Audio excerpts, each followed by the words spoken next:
اور رمضان کی تیاری میں نے یہ بات عرض کی ہے کہ رمضان کی تیاری میں سب سے اہم چیز حقوق العباد کی ادائیگی، حقوق العباد میں سب سے اہم ترین زکوٰۃ کی ادائیگی، اور دوسری چیز رمضان کی تیاری کہ اب تو بالکل رمضان سر پہ ہے، تو کم از کم ہم نیت کر لیں کہ ہماری کوئی بھی نماز با جماعت رہ نہ جائے، کم از کم 40 دن کی جو فضیلت حدیث مبارکہ میں اس کے اوپر ایک دفعہ سال میں عمل تو ہو جائے، ایک دفعہ تو عمل ہو جائے تاکہ ہم اس انعام کے اس اجر کے مستحق ہو سکیں جو 40 دن تکبیر اولیٰ کے ساتھ نماز پڑھنے کا ثواب ہے، اس کی نیت، اور اس کے ساتھ ساتھ قرآن کی ترتیبہ بھی سے لگا لیں تاکہ رمضان مکمل ادھر قرآن مکمل، ورنہ کیا ہوگا رمضان مکمل ہوتا ہے پھر ہم افسوس کرتے ہیں کہ میرے تو نوافل رہ گئے تھے، میں تو تہجد ہی نہیں پڑھ سکا، میرا تو قرآن مکمل نہیں ہوا، میری تسبیحات مکمل نہیں ہوئی، درود پاک میں نے اتنی دفعہ پڑھنا تھا مکمل نہیں ہوا، بعد میں افسوس کرنے کا فائدہ نہیں، ابھی سے آپ ذہن بنا کے ترتیب بنا لیں تاکہ میں اس ترتیب سے چلوں تو میرا رمضان بہتر سے بہتر ہو سکے۔ اور ان ساری چیزوں میں سب سے اہم چیز ظاہری اور باطنی صفائی۔ ظاہری صفائی کیا ہے؟ ہم ذرا غور کریں اپنے بڑوں کی طرف کہ جب رمضان کا مہینہ آتا وہ ظاہری صفائی، گھر میں صفائی ستھرائی کا خیال کرتے، صفائیاں شروع ہو جاتی تھی گھروں میں کہ ابھی رمضان آ رہا ہے، بچے کی زبان پر ہوتے ہیں آج ہمارے گھر میں کلی ہو رہی رمضان آ رہا ہے، آج ہمارے گھر میں فلاں بیڈ روم کو صاف کیا گیا رمضان آ رہا ہے۔ صفائی ستھرائی پہلے، ظاہری صفائی، قرآن کو اپنی جگہ پر رکھنا، اسلامی کتابیں جن کا مطالعہ کرنا ان کو اپنی جگہ پر رکھنا، تسبیح، جائے نماز ان کو دھو لینا، بیڈ شیٹ اس کو دھو لینا، ساری چیزوں کو صاف ستھرا، یہ ظاہری۔ اور جب آپ ظاہری صفائی وہ خیال کر رہے ہیں تو تھوڑا سا اپنے جسم کی طرف بھی آ جائے،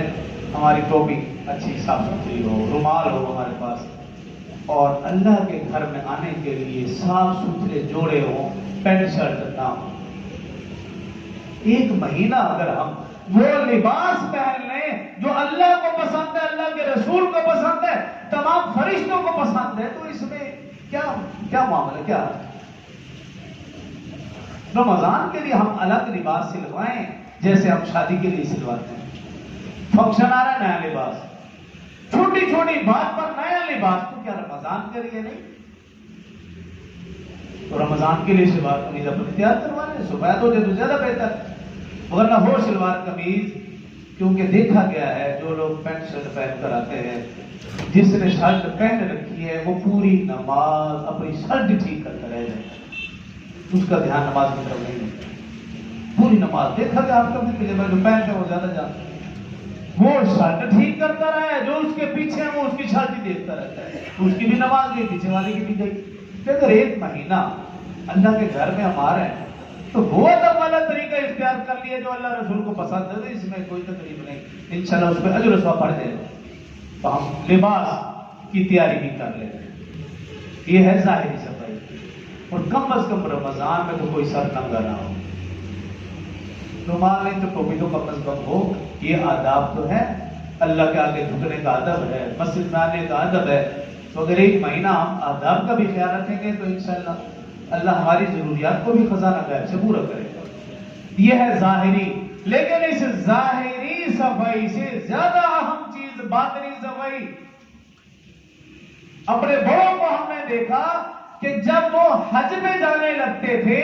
حج میں جانے سے پہلے وہ گھر گھر در در جا کر لوگوں سے معافی مانگتے تھے، میں حج میں جا رہا ہوں، اگر مجھ سے کوئی غلطی ہوئی ہے مجھے معاف کر دو۔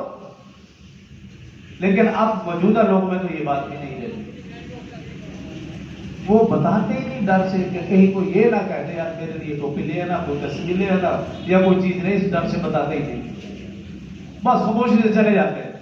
معافی مانگنا تو دور کی بات ہے نا، وہ تو معاملہ ہی ختم ہو چکا ہے۔ پہلے لوگ کیا کرتے تھے، حج میں جانے سے پہلے گھر گھر در در جا کر لوگوں سے معافی مانگتے تھے، یہ نہیں کہ ان سے گناہ ہوتا تھا، وہ ہم سے بہت اچھے لوگ تھے،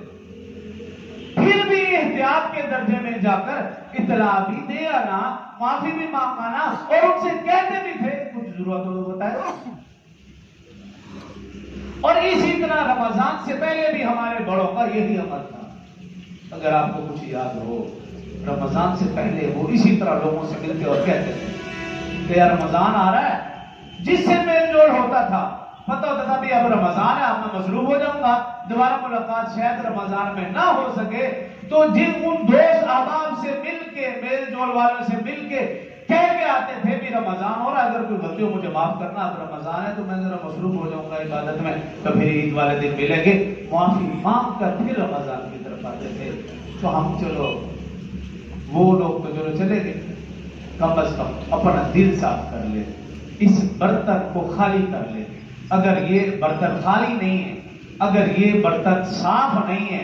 تو پھر رمضان کی عبادات کی حلاوت اس میں داخل نہیں ہو سکتی، کیونکہ یہ نفرت سے، کدورت سے، بغض سے، حسد سے بھرا ہوا ہے، اور وہ بھی قریبی رشتہ داروں کے بارے میں بھرا ہوا ہے. تو پھر رمضان کا کیا فائدہ ہوگا؟ یہی تو وجہ ہے کہ ہمیں رمضان کا صحیح فائدہ حاصل نہیں ہوتا، کیونکہ ہمارا دل پہلے سے ہی گندا اور یہ برتن پہلے سے ہی بھرا ہوتا ہے. رمضان کی کوئی بھی چیز ہمارے دل کو قبول نہیں کرتی، کیونکہ کوئی بھی برتن بھرا ہوا ہو تو کچھ بھی اس کے اندر جا نہیں سکتا. تو ظاہری صفائی ہو یا باطنی صفائی ہو یا نمازوں کا اہتمام ہو، تلاوت قرآن کا اہتمام ہو، ذکر و اذکار اور تسبیحات کا اہتمام ہو، جب تک ہم رمضان کی تیاری کے لیے اپنی ذہن سازی نہیں کریں گے، اپنے گھر والوں کی ذہن سازی نہیں کریں گے، اپنے بچوں کی ذہن سازی نہیں کریں گے، تب تک صحیح فائدہ نہیں ہوگا. جو کہا سن اللہ مجھے اور آپ کو توفیق دے. واقعہ